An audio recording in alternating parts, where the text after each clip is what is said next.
Are you curious about bodies, pleasure, and possibilities? And what about curious about what others are up to on the planet when it comes to pleasure, sex, and play? Have you considered what pleasure can do for your life, your body, and your bank account? Do you know something magical, delightful, and out of this world orgasmic is not only possible for you, but totally available to you?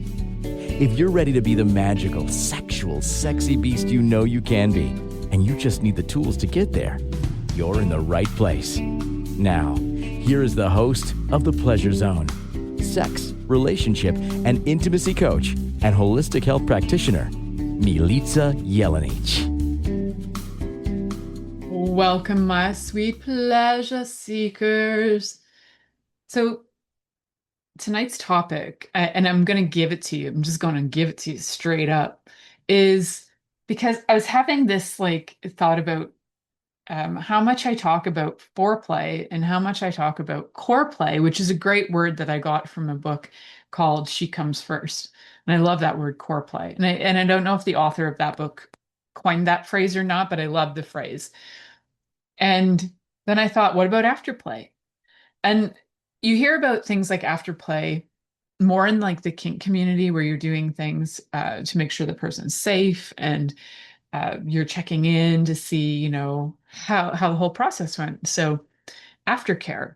And so I'm thinking afterplay, because frankly, my body's still usually ready for some stimulation and for more fun and more play. When it's done, it's not done. So we're talking about afterplay today and some fun ideas for afterplay, because sometimes the foreplay, maybe it just isn't happening in the way that you want it to. So delay it. Maybe it becomes afterplay. All right. Well, let's talk about that as a fun concept if you're watching videos, as I'm flinging my microphone around. Anyhow, afterplay, that's what we're going to be talking about. And why do I talk about these things? One of the reasons is because I absolutely love talking about pleasure, because we don't have enough of it on the planet. It was interesting. I actually saw this video this week about research that was done on babies in I think it was the 60s, around 1964. And there were all these babies that were sitting in front of toys, and they would give kids blocks and they would stack them up and see how all these babies would respond. And they could tell which children came from places where they weren't feeling overly traumatized, because the kids would automatically play, or they would knock the blocks down right away because they felt safe that they could do that. I didn't dive into the research that they were representing, but I saw that and I was like, wow, we carry that out. We carry all of that. I don't know how to play stuff right through our lives. And it's one of those things, I create an idea for a show, and then the whole week leading up to it, my life, information, things surround it to give me more insight into that. And that particular one, with babies who were not able to have fun or play and didn't even want to stack or touch the blocks, even when shown that it was okay, or to hold the block, they didn't know what to do with it. They just sat frozen. So they were monitoring these babies and their fight or flight. And these babies, so many of them were frozen, and they were all in the polyvagal response of their bodies were not calm. So they were all in some kind of stress reaction to things like play. And I bet if I took 100 adults right now and I sat toys in front of them, I bet you maybe one or two would actually sit and play, because so many adults still to this day don't know how to play. These were babies in the 1960s. These are babies who were raised by people who had probably gone through World War II and all the generational trauma that came with that. So these are babies who also were, had all the thoughts of poverty and everything. There was stress, right? So one of the things that I didn't check into that research is did they look at the socioeconomic situations of these children? Did they look at the parenting styles of the children? They were really looking at this more specifically, that children at that very young age, of under the age of 2, we're having massive stress responses to play. And so for me, this thought of afterplay is a great idea. I'm not the one who coined it either, which for a hot minute I thought I was. I'm like, afterplay, what a great word. But then I Google searched it, and there are, people using the terms afterplay and aftercare all over the place. So I did not coin it. Every once in a while, I think, I got coined this. No, I didn't. I didn't coin it. I think I also thought I coined like clit happens, which I had an episode of that recently, but I don't know that I coined it either. I'll have to look that up again. But if I did coin it, I'm making t-shirts, and let me know if you want one. Comments below. All right. So why don't we play? Let's start with that because I think that's like one of the key things. Oh, and why do I talk about this stuff? Yes, I love talking about pleasure because there isn't enough pleasure in the world. I'm also a sex and intimacy coach and a holistic health practitioner. And one of the things that I see coming into my practice all the time is that people have had massive traumas and stresses in their lives, and it's affecting their health, their mental health, their physical health, their relationships, their finances. It's affecting the whole gamut. And we need to switch this up. We need to change this because this is not kind to not only to your own self, it's then it ripples out to everybody you're around. So whether you're, intentionally being mean or unintentionally being mean, it's just a response that you are so used to that you don't know how to do it any other way. And I'm a big fan of being able to change things up. Personally, I've gone from the age of 22, well, actually before 22, I kind of dabbled in having like different experiences in my life with like meditation and things starting at around different things even than that. Now that I'm like backtracking, probably age 12. And I would go for like spiritual advice at the age of 12 on my day off school, and I'd have my $5 in my pocket and I'd go to the local spiritual advisor. Yes, I did do that now that I think about it. And then even tracking back, I was like naturally inclined to put my hands on sick people. So at the age of 2, where I'm talking about these kids who are in the stress response. At the age of 2, my dad had told me that many times I would put my hands on people who were really sick. So when I started doing this work, at first he was a little like, "What?" And then he started to realize, "Wait a second, you've been doing it your whole life." And I was like, "Yeah, okay, that makes more sense." So as a practitioner, and I've been a practitioner for over 28 years and working with people with various modalities, I have found that one thing people don't know how to do is have fun. Have fun without booze and without the alcohol, without the drugs, without any like extraordinary circumstances going on, right? Like remove the addiction, can you still have fun?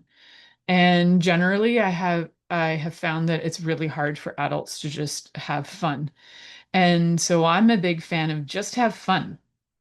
I'm a little dork and I have like toys. I got games in my home. We have Lego, we have puppets, we have crafts. We are the house of play. And I know that a lot of people find that awkward or weird, probably because they've never been able to play. They haven't had the opportunity. They were probably born into a home where there was a lot of stress, that play maybe was messy, especially if you have a parent who is like working really hard and they didn't really want to clean up a mess of play. So you weren't allowed to have play because play was messy. So then you would stop yourself from playing and having fun. That happens. And one of the things to do is you can reclaim your joyful, playful self. It's one of the greatest gifts you can give to the world is your joyful, playful self. And yeah, I just said that. And why that is such a great gift is because it shifts the energy out of trauma and drama. It helps to reset your nervous system. And when you can be in that energy of play and you can play, genuinely play, silly things, fun things, go skip down the road. Like I was skipping through my field the other day. I don't know, sometimes instead of walking, I like to skip. So I just skip. Yes, I was actually skipping down the road the other day towards a cemetery because that's just what people do, right? And I find that it's just more fun to sometimes skip along or whatever. So I do that. And why not? Like what's going to happen? The skipping police are going to come by. Well, actually in Canada right now we do have authorities who are like stopping people from walking. But anyways, that's welcome to Canada. So we have, an opportunity to learn how to play again. We have a choice and we can play in any way we like, whether that's sports. A lot of people will go to sports, which is cool. It also can really increase things like if you're highly competitive, it's going to increase things like your cortisol because that's actually a fight or flight response. So what we're trying to do is community things that would bring you down to calm. So building sandcastles, that's a great one as long as you don't have an aversion to like sand on your hands. um, and doing things that are playful. And if you can do it with more than one person, fantastic. If you're even just playing and it's just solo, as long as you're not making heavy rules and making things like really stressful, then you're good. So play, super, super important. So after play, even with adults, letting that play continue. So you got your foreplay, your core play, which is the all day long, it's part of your life play. And you got the afterplay, which is very intentionally connecting with your partner after the act of sex, the official sex act is finished, and just having fun and playing, like asking your partner what maybe they would like. That's a really good place to start. We could create a whole list of these are the top 10 greatest things you can do for your partner in afterplay. Yes, yes, I can give you some hints and ideas of where to start, and I will. And I like you to get creative because part of that play is being creative and just like seeing what comes up. And you might get stunned and you might get stumped because you're not used to play. And although play is so incredibly healing, afterplay is part of play. And so incredibly healing. It doesn't have to be serious and it doesn't have to have a target because it's after the play. It's after the fact of you've already done the deed, kids. So now what would you like to do? Go have some fun, play. Where you're going to bring some food in, maybe you're going to connect. You don't even have to make it super serious because yes, we can make it super spiritual and super serious, and that's beautiful. Absolutely. Making all of it very intense and tantric in a certain way. Yes, absolutely. And play. Play is so, so important where it doesn't have a purpose necessarily. There is no target. When you look at little kids playing games, even if they're like playing Barbies, the target isn't necessarily that Barbie must wear 15 outfits in 15 minutes. And then Barbie must have, three different hairstyles and Barbie must. No, that isn't it. When kids go to play, they're often working out scenarios that they've either seen or felt or are trying to understand. So when they're doing play like with dolls and things, or even when they place things in different places, objects in different places, and finding comfort in creating space and things around themselves, it's all generally they are processing their environment and they're processing what's going on. And even their paintings and drawings, children do play to process, also to heal. They don't even realize they're doing it. And just because it's fun, there's no target. It's not like you must heal with your play. No, you're playing because it's a contribution to your joy. All right, so we're going to make sure that we learn. It's going to be serious, guys. We're going to make sure we know how to play by the end of this. No, we're going to have fun with this because it's play and we need to know how to have more fun with it. Play should not be significant. And literally, like when I say I have puppets in the home, I will bring puppets wherever I go. And I have dolls from when I was like 8 years old, and they're all in my life. And every once in a while, everyone daily, let's face it, it's daily. I play every effing day. And it may seem odd, but I tell you, it's therapeutic for everybody involved. I mean, some people get freaked out by it because they're like, oh my God, you have puppets and dolls and you have toys in your house, and I'm freaked out by you. Okay, Okay, you might not be my people then. It's okay. I get it. But if you are okay with play, you're my people. We're good. We can play. We can have fun and, just be goofy. It doesn't have to mean anything. All right. So moving on into that, think about some things that would actually bring you a lot of joy to play. Maybe it's something as simple as skipping down the road instead of walking to your mailbox. We have mailboxes out where we are, and we have to go to them. Why not skip to your mailbox and have some fun instead of this big chore? I got to walk to the mailbox. Throw some skipping in, and it becomes a heck of a lot more fun. All right, just an idea. So we're going to head to our first commercial break. You're listening to The Pleasure Zone here on Inspired Choices Network, and we'll be right back after this commercial. Are you secretly a voyeur, wondering what's going on in other people's sex lives? What if now is the time for a totally different sexual evolution? Are you interested in people who are pioneers of different sexual and pleasurable practices? Lean in now with Milica Jelenic, where she will entice you and your body to know your own pleasure zone. On the Pleasure Zone radio show, with sex, relationship, and intimacy coach, Milica Jelenic, you'll receive tools, inspiration, and a foundation to allow yourself to receive more in your sex life, and quite possibly other areas of your life as well. Listen for The Pleasure Zone with Milica every Monday at 8 p.m. Eastern Time, 7 p.m. Central Time, 6 p.m. Mountain Time, and 5 p.m. Pacific Time on InspiredChoicesNetwork.com.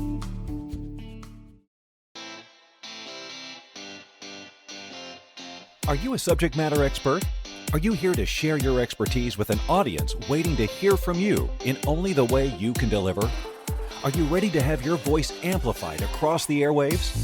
Inspired Choices Network has a global radio platform streaming to millions of people across the world. Professionally produced and supported by an accomplished team every step of the way, you can broadcast from anywhere in the world, knowing your voice matters, and we ensure it is delivered with ease and efficiency. Eager to hear your message, the world awaits. Contact us today to become an Inspired Choices Network radio host. Email become a host at inspiredchoicesnetwork.com. This is The Pleasure Zone with sex, relationship, and intimacy coach, Milica Jelenic. To participate in the program today, join our live studio audience in our chat room at inspiredchoicesnetwork.com.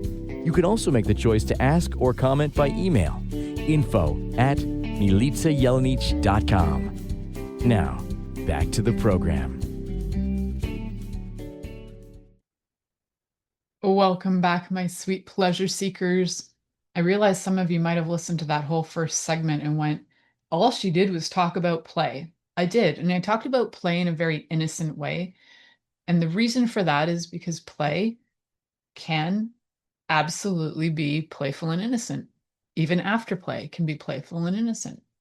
I will give you tips and tools that will probably sound a little less silly or, whatever you might think of, me and my puppets and my dolls and my, all the Lego and games that we have around skipping down the road. Yes, I'll probably give you other things than that.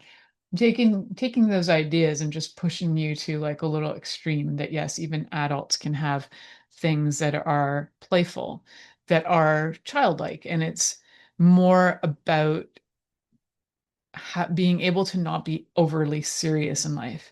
I see a lot of really, really serious adults, and like my soul cries out for them. I'm like, how do you be so serious? Doesn't it pain you? Are you not in chronic, constant pain? Are you having fun in life? Like, what is up with the seriousness? Are you willing to just go blow bubbles and be silly? And I know quite a few people who don't even really feel comfortable being okay with something as simple as blowing bubbles.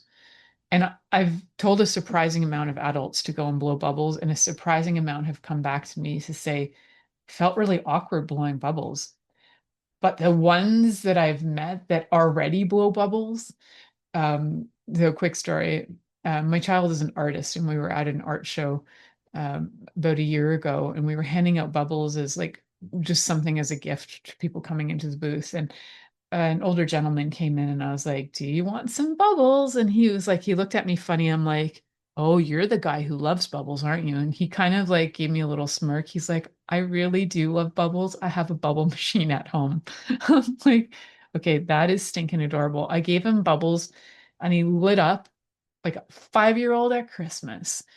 And I was like, that's the magic of being able to just be silly, playful. And he like blew his bubbles in public, and it was like you could see the relief in his face that it was like he didn't have to hide his love of bubbles anymore. It was okay to be a little kid. It was okay to embrace your inner child and be silly and playful. And other people can see it and they can do whatever they want with that. You're not harming anybody. Everything is consensual. Your bubbles haven't affected people. Although one really angry woman wanted to know why we were giving out bubbles, and I was like, it's for fun, and she was so ultra confused by that. But there you go. Anyhow, so a little bit of talk about like why I'm so keen on bringing up easy play that is nonsensical, that's silly, that's goofy, is because when you can do that, your nervous system goes from fight or flight or freeze or fawn even, and it starts to calm down. You'll start to connect with people. You'll start to giggle. You'll start to be silly. You'll start to heal. You'll start to find out who you are. You'll start to be okay with who you are in the presence of others without having to fit in.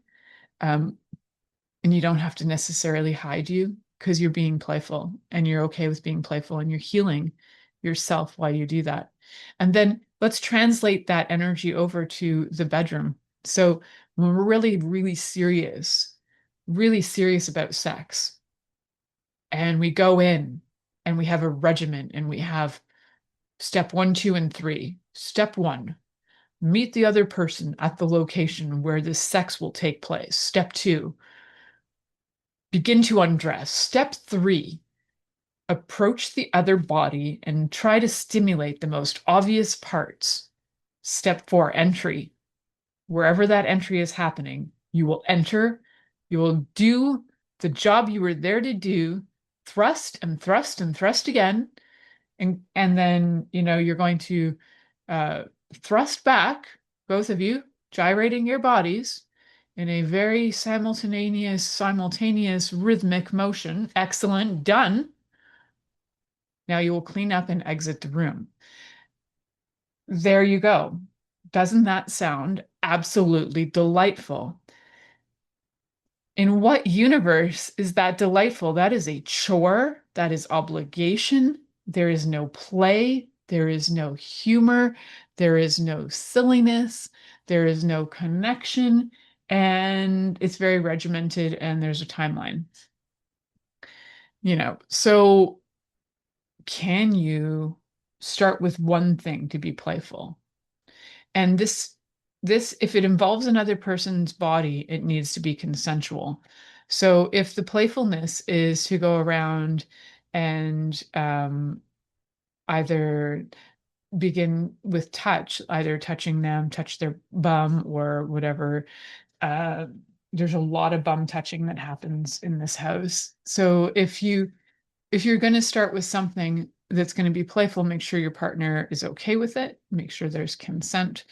And don't make it serious. You can just enjoy the person without having to have a targeted outcome. They must have, both partners must climax. No, this is playful. Have fun. Say fun things to each other. Have a fun, playful conversation. And I find that the most fun, playful things could even include things like dress up and all kinds of fun things. Like just take it to a different zone than you're used to. Crack yourself out of all the seriousness that you make sex. And there are religious reasons why people are very serious. There are cultural reasons. There are lack of ideas, lack of creativity. There are trauma that is also like a contributing factor. So psychological, physiological reasons why people may have this. But no matter what your circumstances, you can add play. So if you're in, oh, that's really funny. My brain went to even if you're in jail. Well, yeah, but I'm not really talking to that crowd right now, right? So if you're with a partner You can, and if you're not, even if you're solo, you can add play. So you can have play as a solo practitioner by going out flirting with people. You could go out, depending on the play that you're into, you could even as a solo practitioner, you could do things like tie yourself up. And you could do other things like putting on blindfolds for yourself. You do a lot of fun, kinky things for yourself as a solo practitioner just to give yourself a new experience and be able to feel things in a different way. So if you are tying yourself up, though, make sure that you don't tie your hands too hard. Or if you are tying yourself up, make sure somebody knows in case they have to untie you. But I recommend that if you're tying yourself up, tie your legs up first as a first experimental thing to do. That way you can untie it. And for safety reasons too, having specialty scissors around, like they're like the kind of scissors they would use for cutting material off if they come to you with an ambulance and they got to cut your clothes off.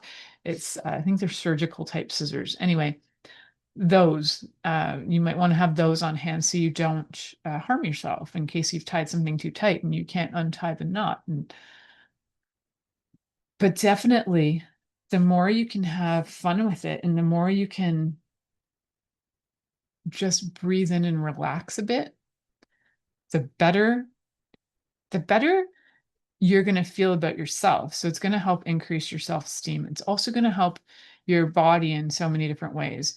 You'll probably have better sleep because your nervous system will be relaxed. You're probably also going to have a lot more clarity of mind because you're going to feel like less brain fog going on. When your nervous system is in balance, a lot of other things work. So your digestion works, which can often be a contributing factor to brain fog, along with parasites and things, but that's not my talk for today. But you want to be able to do things that will help your body heal so that you can overall heal, and then you can have more pleasure. Your body always has more pleasure when you're connected and calm. Even if you feel like you're stimulated and you're turned on, if you're turned on from a place of calm, it's even sexier. If you're turned on from a place of fight or flight, you often will have very burnt out sex where it'll happen either very quickly or you won't be able to feel satisfied. There's a lot of stuff that'll happen when you're having like burnout sex or obligation. It'll feel like obligation too. So, one of the reasons we want to do afterplay. So we got foreplay. That's happening before the actual body parts coming together, whether it's oral or anal or vaginal penetration. Some hole is going to get something in it.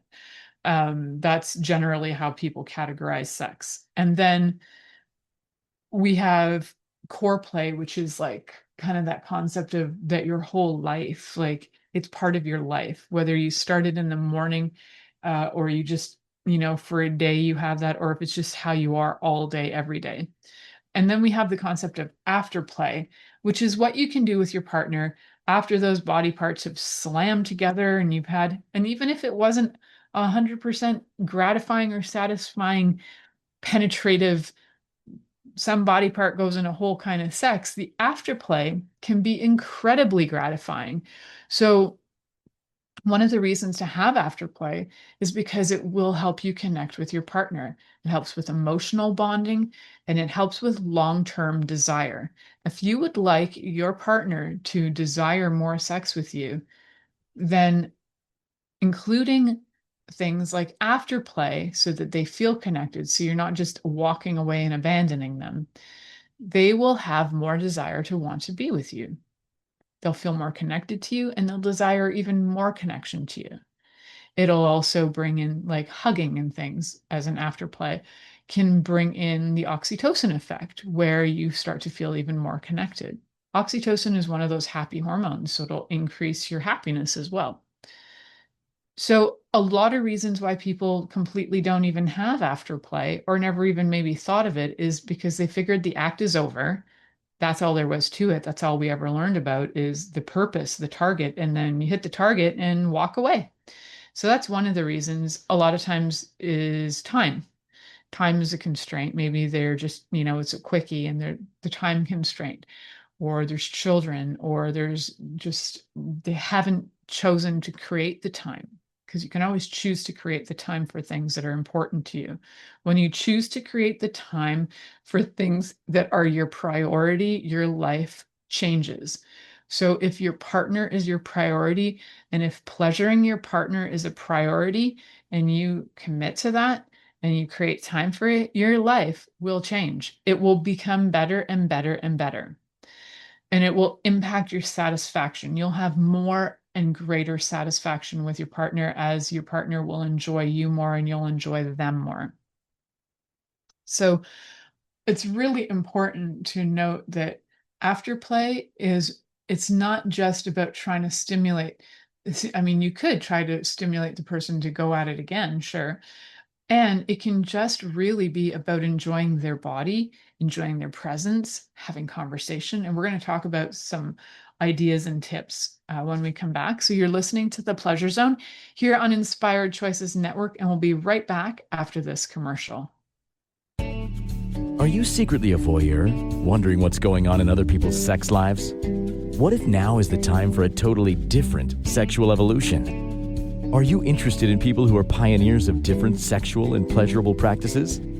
Lean in now with Milica Jelenic, where she will entice you and your body to know your own pleasure zone. On the Pleasure Zone radio show, with sex, relationship, and intimacy coach, Milica Jelenic, you'll receive tools, inspiration, and a foundation to allow yourself to receive more in your sex life, and quite possibly other areas of your life as well. Listen for The Pleasure Zone with Milica every Monday at 8 p.m. Eastern Time, 7 p.m. Central Time, 6 p.m. Mountain Time, and 5 p.m. Pacific Time on InspiredChoicesNetwork.com.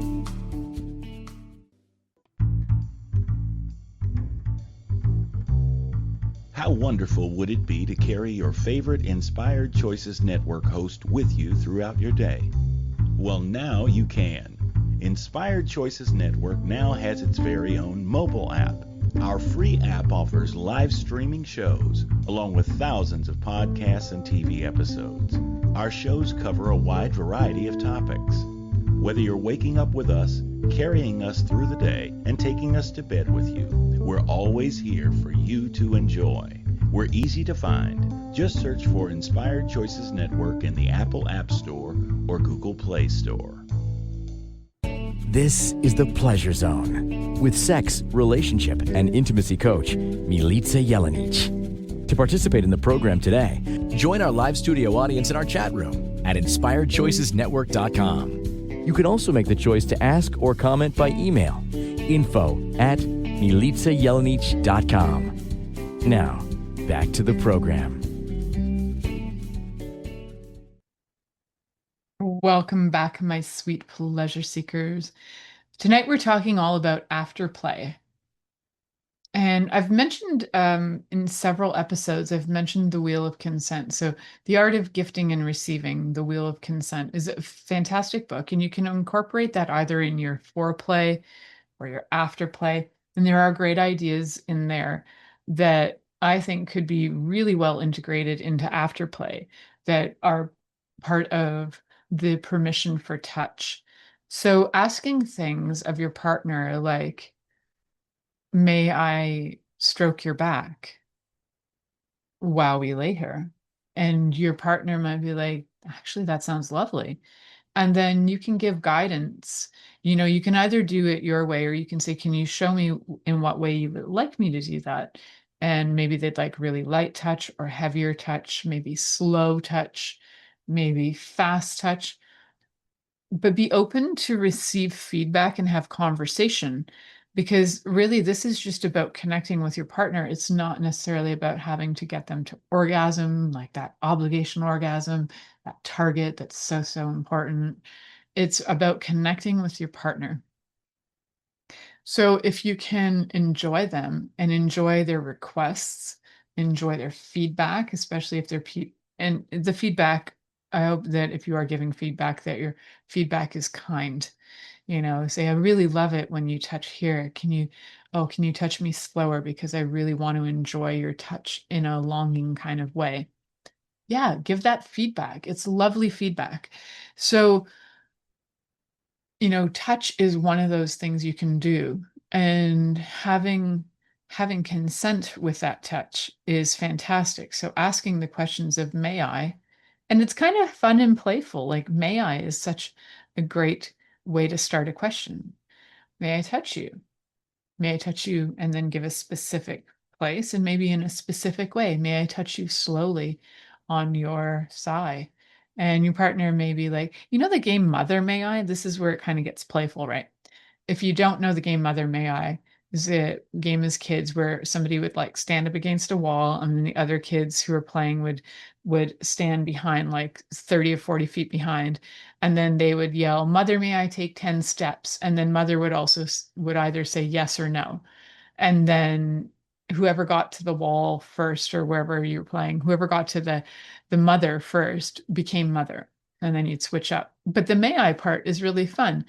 And part of what we learned through that play, Mother May I, and it's like, yes, you may, or no, you may not. Sometimes it was no, you may not. You may take one baby step instead of 10 baby steps. Well, you can kind of playfully use that as well in your context of intimacy. Like if you like to call each other mommy and daddy, go ahead. That's playful too for some people. It's not for me. I don't really like calling my partner daddy at all. I don't find that sexy, but that's just me. And it is really sexy for a lot of other people. So you do you. And you can ask those questions like, may I? And then ask for whatever you would like. And they might say, no, you may not, but you may something else.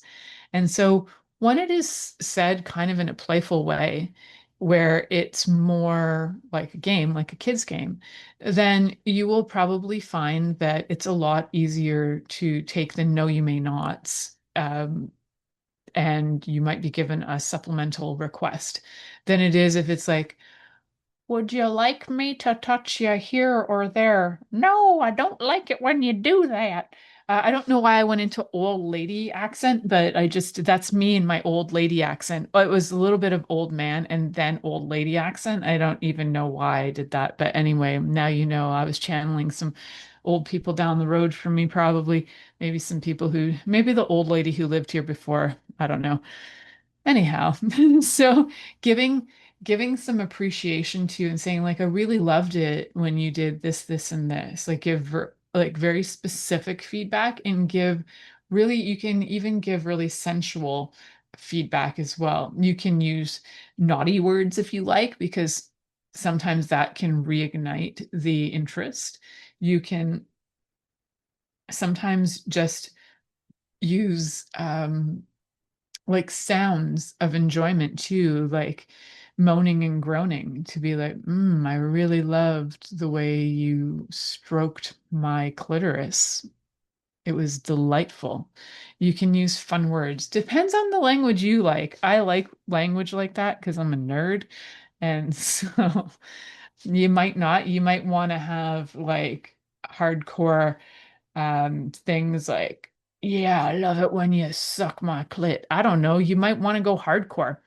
I have no, and that's not even remotely hardcore. I can't go totally hardcore on here because I'll get shut down. But you can, have fun with that language stuff and see how your partner responds to the language you're using and the way you're communicating verbally, because it might be a turn off too. So being able to have a communication level that is inviting and opening for both partners is important, or many partners. I always just continue with two, but you can definitely use this with multiple partners. It's great to have consent among the whole group. So one of the other things that a lot of times people complain is that they want to be cuddled and they don't get cuddled.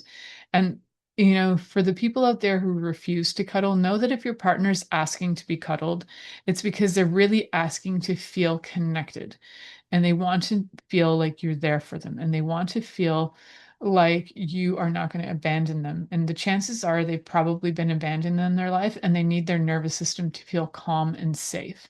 Cuddling and spooning creates a safe space effect. So your body feels like you're looked after and you're nurtured. And especially when you spoon, the person who needs to be spooned, like the one who would like to be cuddled, is spooned from behind, then their whole nervous system is connected. If you think about it visually, like their whole spine is being touched um, through your skin, through the skin, which has so many nerve endings and so many like electrical stimulation connections. So their spine is being stimulated, but also calmed through touch, through having like pressure on it. So if you've ever seen like dogs when they go into really stress zones, if you put like a thunder jacket on them, then they calm down. It's that tightness. It's like weighted blankets. So having that weight of a body and the weighted blanket feeling can be really helpful. I personally love just uh being like having a human blanket on top of me. I love like the weight of a body. My whole body just like goes and chills out. I love that human blanket effect. So that's a great feeling. And it can calm my nervous system down in seconds having that. So also things like temperature play. Like if you happen to be one of those people who is like getting prepped for having a good fun time, playful sexy time, and you get like water and snacks and everything in the room, and maybe you didn't use it for foreplay, bring it into afterplay, maybe having a little snack too, some fruit, maybe some whatever floats your boat, turns you on, things that doesn't smell too yuck so that your room still smells yummy and sexy after. Having water to rehydrate is good too, but also water you could use for like a little hot or cold play depending on the temperature of the water. So if it's like a cool water, you can ask your partner if they would like to have some of that either dripped on them, they'd like to drink it, or maybe you have something where you have it in a bottle and you could mist their body so then they feel like a very sweet cooling effect going on. Lots of different things that you can do with that for hot and cold play. You can also, if you would like other like kind of temperature play, you can use your hands for warmth, but you can also use lotions if you just want to give a post-coital massage with warming lotions. That absolutely would work too. So know that when you're doing this, you're, make sure you have time because your afterplay could be anywhere from 10 minutes to like an hour or two, or that you're there cuddling for hours and just chatting for hours. So make sure that when you're making your partner a priority, that you don't just give them 25 minutes or half an hour. That's not going to be them feeling like they're a priority when other things in your day might take hours to do. You might put more priority into, I don't know, maybe like your gardening than you do into your sex life. If your sex life and your partner is a bigger priority, that amount of time should be going into your partner. So especially if they're one of their fundamentally big love languages is touch and or quality time, because this doesn't necessarily have to be just about touch. It can just be quality time. You don't even have to necessarily be touching each other. You could be looking at each other. You just spend time looking at each other in the eyes and talking about things. It could even not even be, I mean, a lot of people like want you to keep it to relationship oriented stuff, but you could even talk about politics if politics turns you on. Talk about things that you're both interested in, catching up on things. It's a great time for all kinds of communication. And it's a really great time, especially for communicating happy feedback and things that you love about your partner. So communicating all things to do with the love language of, oh, what is that one called? Um, the one with words of affirmation. That's the one I'm thinking of. So yeah, if you can bring in words of affirmation for your partner, that'll be great too. And that way they feel loved and they feel appreciated and they feel seen. So we mentioned a few things in the last segment that you can bring into for your afterplay. But when I'm talking about afterplay, like you can actually bring in play. For example, there are many, many, many sex games out there. You could get sexy dice and roll your chances for what are you going to do next time?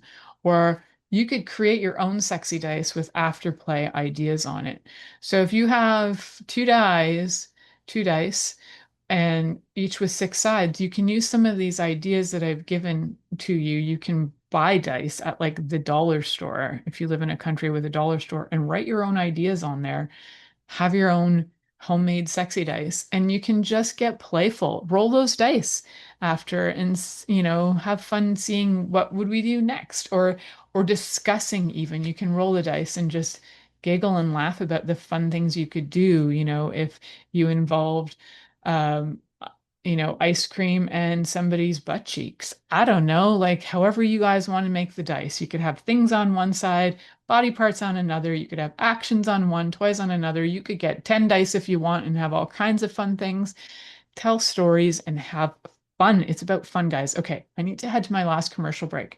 You're listening to The Pleasure Zone here on Inspired Choices Network, and we'll be right back after this commercial. Are you secretly a voyeur, wondering what's going on in other people's sex lives? What if now is the time for a totally different sexual evolution? Are you interested in people who are pioneers of different sexual and pleasurable practices? Lean in now with Milica Jelenic, where she will entice you and your body to know your own pleasure zone. On the Pleasure Zone radio show, with sex, relationship, and intimacy coach, Milica Jelenic, you'll receive tools, inspiration, and a foundation to allow yourself to receive more in your sex life, and quite possibly other areas of your life as well.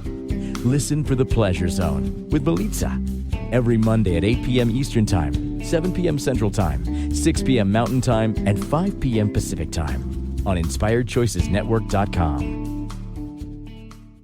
This is The Pleasure Zone with sex, relationship, and intimacy coach, Milica Jelenic.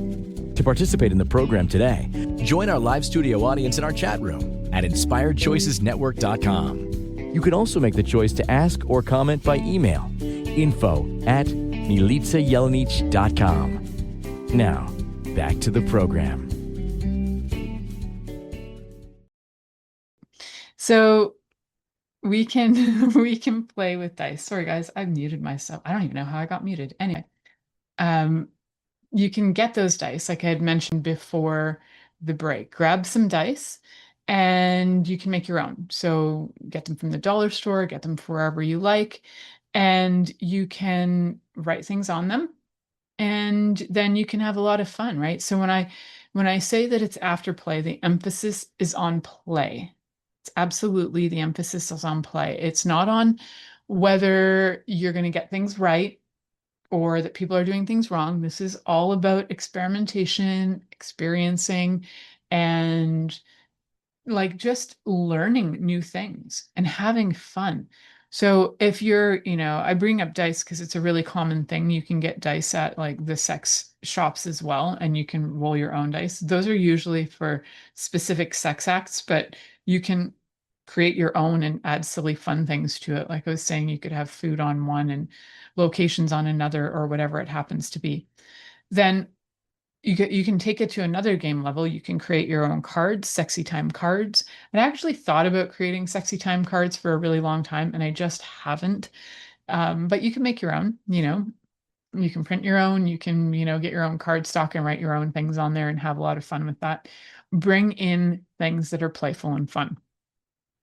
Turn on music and dance after, and connect with your partner by dancing. You could, have the music going. You could have no music going and make your own music and just be fun and silly and playful. And as I'm saying these things, I'm like, I'm like ridiculously playful as I've done all, like, I will just sometimes get up and dance and pretend I'm like doing a strip tease. Like, I don't know, I'm just silly and weird.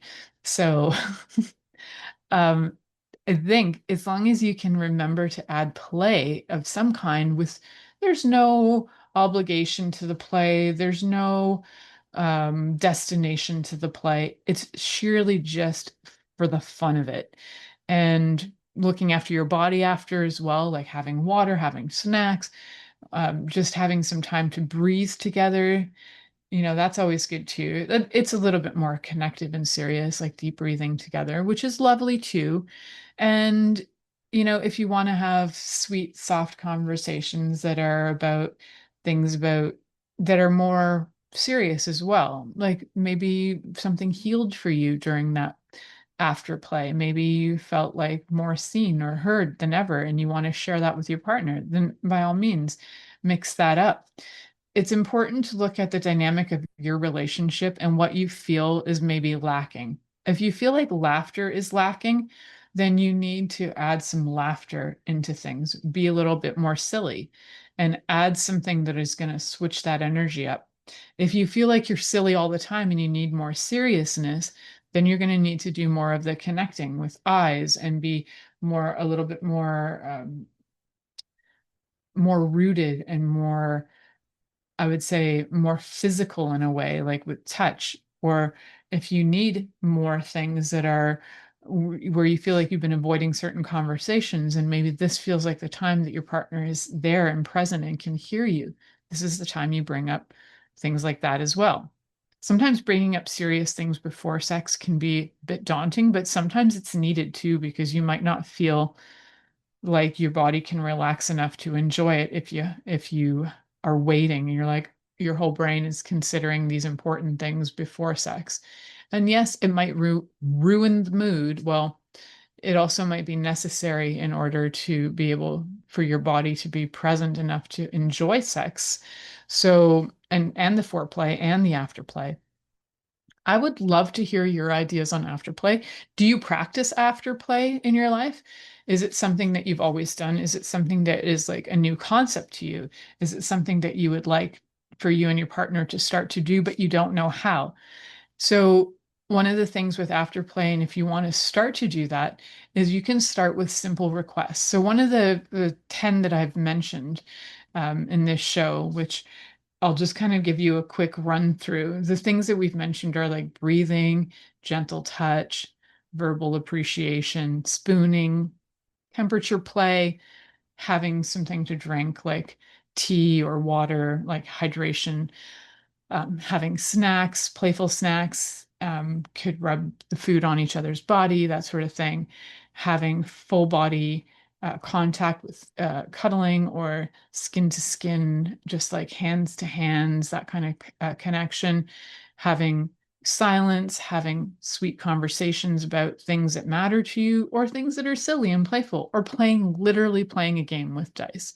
And you could have also, some people really like to close things off. Like they love ritual with sex. So even having something where you close it off and you acknowledge, maybe you have a shower together and clean up, and use a cleanup situation as a ritual as well, to enjoy each other's bodies in the shower, whatever floats your boat. But the most important part is that you're doing this together if you're in partnership, but know that if you're solo, you can still use these rituals for yourself. Get your water, get your snacks, get your stuff going, roll your own dice for play. Go have your bath after maybe you've masturbated, and maybe that'll get you riled up for more fun. And enjoy that time in the bath. Maybe get some bubbles going and have lots of fun, and get music. I also mentioned dancing. Get that happening. So if you're looking for ideas, start with some of the ones that I've mentioned, because they're going to be a really easy starting point. They're really easy to access, and they're really going to be something that not only can you access, they're going to be easy to have conversation about. It's not like you're doing something super extreme that you've never tried before, or that is so foreign that people would just be like scared of. So know that you can absolutely just begin to have these conversations with your partner, engage them in small things at first, whether it's cuddling or just, discussing what you enjoyed, taking 10 minutes to do that. 10 minutes more. So make sure that you have that time. And then as it grows, you might even take more time. You might end up having half an hour. You might end up having a whole day. You might find that you love afterplay as much as you love foreplay or more, that it becomes so integrated, you do it all the time. And I hope you start. And if you need help. Thank you for choosing to listen to The Pleasure Zone with sex, relationship, and intimacy coach, Milica Jelenic. We'll return next Monday at 8 p.m. Eastern Time, 7 p.m. Central, 6 p.m. Mountain Time, and 5 p.m. Pacific on InspiredChoicesNetwork.com. We hope you'll join us. Until then, have the best week of your life by choosing to be turned on and tuned in to your body.